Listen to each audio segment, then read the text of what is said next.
Everybody, this is Dream, and today we have a 4-game slate for the playoffs. We have several elimination games here, so that's definitely going to make some teams be in tighter situations. So with that said, let's get into the slate. Before I do that, though, can you please smash that subscribe button and that like button on this video? That really do appreciate that. So with that said, let's get into the pitchers. So the pitching situation today is actually a little bit easier to digest than it has been in the playoffs. It's still a little bit difficult, but it's not nearly as difficult as it has been.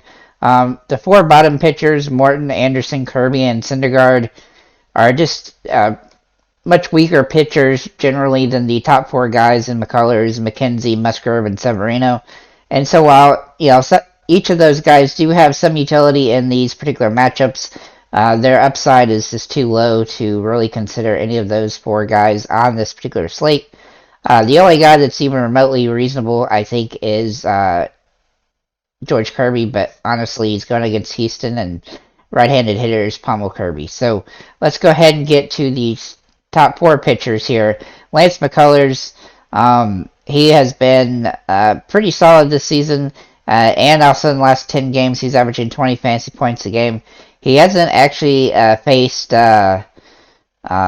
Seattle. I should mention he's actually just played 8 games this season, so that's why his season stats in his last 10 games, because he's played 8.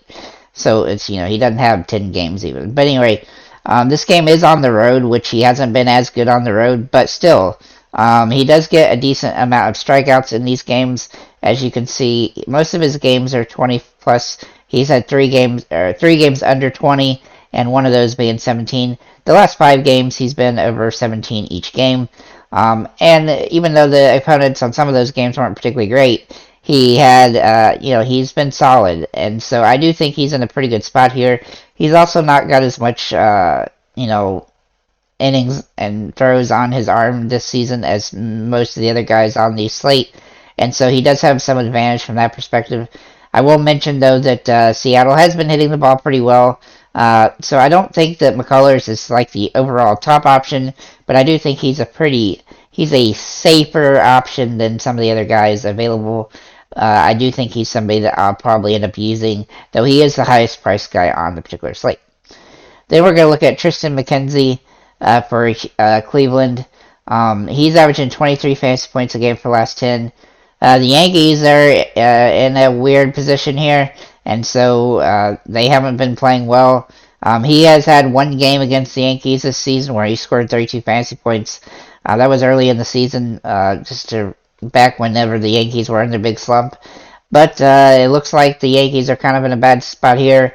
His floor is higher than most of the other options on this particular slate. Obviously, it's not great to have to throw a guy against the Yankees, but he's been pretty solid, and I do think he's a good option on the slate, especially with the Yankees being less than stellar. Aaron Judge has gone 0 for, I think, 0 for 8 in the first 2 games of this series, and he has 7 strikeouts. So overall, he doesn't look very, the Yankees have not been playing well, and I look for them to have another tough game here against Cleveland as well. Then we're going to look at, let's see here, we're going to look at Joe Musgrove. Now, Musgrove is facing against the Dodgers, which isn't ideal, but he either scores 20 fantasy points or more or under 10. He's very inconsistent from that perspective. He has averaged 18.6 the last 10 games, and he's faced some pretty good teams in those games as well. So he's faced the Dodgers, the Mets, he's done pretty good, but then he's also done really terrible against average teams like the Arizona Diamondbacks and Kansas City. And so he's been extremely all over the place. He's very inconsistent. Against the Dodgers this season, it looks that way as well. He's had 21, 9, and 26 points. So I do think he's a guy you have to take a look at, but I don't love him against the Dodgers, and it's a little bit of a boom or bust mentality here. He's probably my 4th favorite of these top 4 guys. Severino, the 4th pitcher here for the Yankees against Cleveland, he's averaging 19.4 fantasy points a game. He hasn't faced Cleveland either this season, but he does look like a pretty decent option. He is very similar to McKenzie. He has kind of a high floor and a low ceiling, and obviously not facing Cleveland doesn't give us much insight. But he has, like I said, he's just been inconsistent. But his floor is higher, and so if you're just looking for high floors, Severino and McKenzie are probably your guys. If you want a little bit more consistency, then McCullers would be a guy I would take a look at, and and then if you just want a guy that has good history against the team he's playing against, then Musgrove would be a guy to take a look at. Overall, you're just gonna have to mix and match these pitchers. Their price points are all pretty similar. I think there's $1,300 between McCullers and Severino, and even if you use the top two, you're still gonna have almost $4,000 per player. And the prices on this slate are actually pretty reasonable, and so I don't think you're going to have too much of a difficulty getting a good balanced lineup when it comes to the value of the prices of the hitters. There's some nice value in the outfield, like lower value, and then there's some pretty solid in that same 3,500 to 4,500 range at just about every position. And so I don't think that it's a type of slate where you're going to maybe pay up super high for like a Harper or Acuna or even a Judge, but you're also not going to have to pay down unless you really want to lure one of those guys in. So let's go ahead and get into the catchers. My top three guys here are going to be Will Smith, Travis d'Arnaud, and JT Realmuto. Now, d'Arnaud is my favorite play. He's been pretty solid lately, 7.6 fantasy points a game. He's been okay against Philadelphia. He hasn't been great, but he's had, in the 3 games so far in the series, he's got 23, 5, and 10. I look for him to continue to do pretty good in this particular series. Will Smith is the next guy. He's also in the same price range as d'Arnaud. He's averaging 8.4 the last 10 games, though in the last 2 games against San Diego, he hasn't been very good. But he still has upside, and he's still hitting the ball well, and so I do like him in this one. And then, of course, JT Realmuto, he's averaging 8.3 the last 10. He's obviously pretty expensive here. But he is facing Morton, who he likes to hit, so I do like him from that perspective. But I think you probably want to choose between Will Smith and d'Arnaud on this particular slate. Then we're going to look at first base with Matt Olson in Atlanta. He's averaging 14.3 fantasy points a game. If they're going to keep their season going, he's got to do well in this one. He got walked twice yesterday and had 4 fantasy points on an 0 for 2 game. But before that, he's been extremely good, and I really do think he's a guy that has home run potential in this game. His price is a little bit higher than I would really like it to be. I liked his price yesterday more, but he is playing well, and so he's the type of guy that you want to put in your lineup. And a cheaper option here is Josh Naylor. He's averaging 7 points a game lately. He's also been really good against the Yankees, and if Cleveland's gonna keep the Yankees at bay, he's gonna need to have a good game here. And the games that they win, he typically has a solid game. So overall, he's going to be your cheap option at this position. And then Bryce Hoskins, he's just been really good against Morton in his career. Now, he's only averaging 3 fantasy points a game for the last 10, but he had a massive home run yesterday, and he scored 20 fantasy points. Still, even with that, he's averaging 3.6 per last 10 games. So he has been in a slump. Obviously, a home run like that can get you out of a slump, but he hasn't been particularly great lately. But again, he's a good option against the opposing pitcher, and so he is somebody to consider. But I do like Olson and Naylor more. At second base, we have Jose Altuve, obviously, as a top option. Now, he's averaging 8.1 in the last 10 games. He's a good hitter. He plays well during the playoffs typically, and I look for him to have a solid game here. If you want to save money, though, we're going to have to look at Brandon Drury. He's averaging only around 5 fantasy points a game, and he hasn't been hitting the ball well so far.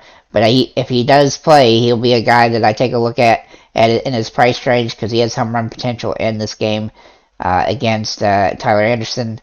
And then Jake Cronenworth, another guy that I do like here. He's actually been quite a bit better, averaging 7.3 fantasy points a game. He's probably my favorite play at this position that's cheap enough that I can afford him.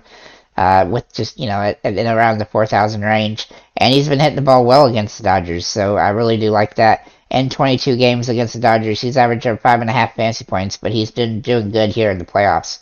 And that's what we need. At third base, we have Austin Riley against Syndergaard, which is a very juicy matchup for him. He's kind of in a similar boat to Hoskins. He hadn't been hitting the ball all that well, but he has home run potential in this one. And it's just a matter of time before he bangs one, assuming that Atlanta's going to keep their season alive. He's got to come through in these games. His price is pretty high, but he is somebody that looks pretty good here. Alex Bregman is a safer option and a cheaper option. He's averaging 7.3 the last 10 games, and he's in a pretty good spot, and he's been really good against Seattle this season. Not as much of a home run threat against the pitcher, but he's just a guy that's going to get hits, and that's what we like in this particular game. And so I do like him in this matchup here against Seattle. Then we're going to look at shortstop, and really I have three guys to take a look at. The top guy here is Jeremy Pena, who's averaging 10 fantasy points a game. He's been solid against Seattle so far. He's been solid in the playoffs. I really do like how he's been playing, and when he gets going, he's a really good player, and this is the type of situation I like to use him in. Not only that, but he's super inexpensive at $3,600, and so really he's the best option overall at the position, and it's not even close. But I do have two other guys to mention. Dansby Swanson for the Atlanta. Now, he hasn't been playing as well as we'd like, but he's averaging 7.7 last 10 games. He's just not getting the batting average has come down some. But if he's going to have a good game here. I do think he's in a good spot, but his price is a little bit overpriced. And then Kim for San Diego. If San Diego's going to win this game, he's a guy that typically comes through. Oddly enough, he gets some pretty solid hits and some RBIs and stuff at times, which gives him some, scoring potential. His price is also pretty cheap. However, it's almost identical to Pena, so I do like Pena better. In the outfield, I'm going to start with my cheap options here. So Ozuna is the first guy that I like here for Atlanta. He's averaging 6.5 fantasy points a game. He's been really good against Syndergaard,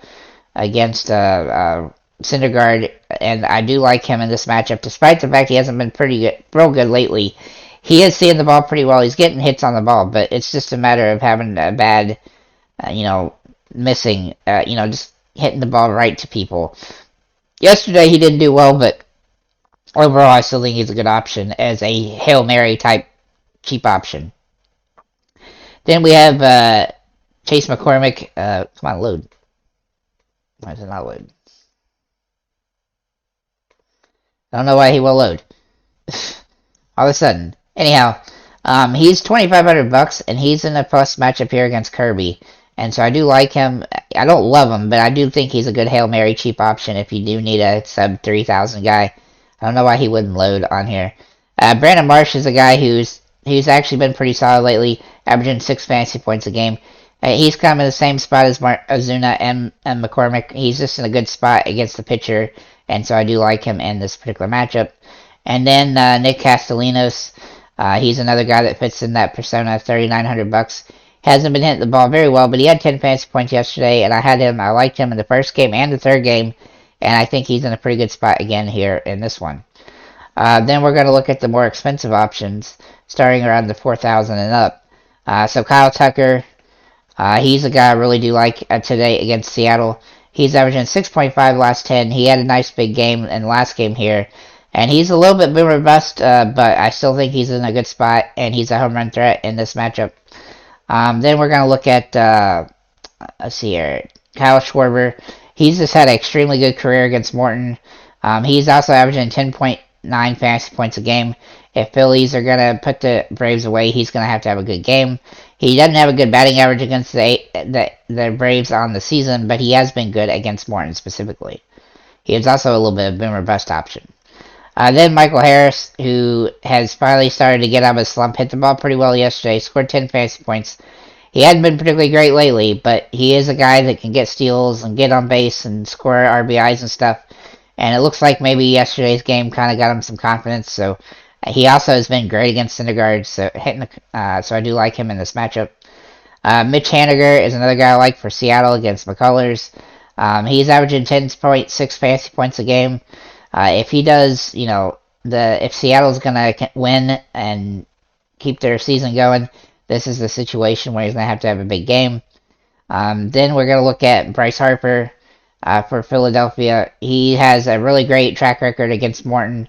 He's been really good against Atlanta this season, averaging 10 fantasy points a game, 340 batting average in 14 games. I look for him to have another solid game here. He's been really good lately. And so even though his price point's super high, he's a guy you have to consider. And then finally, Ronald Acuna against Syndergaard. This is a nice matchup for him. He's been great against Philadelphia this season.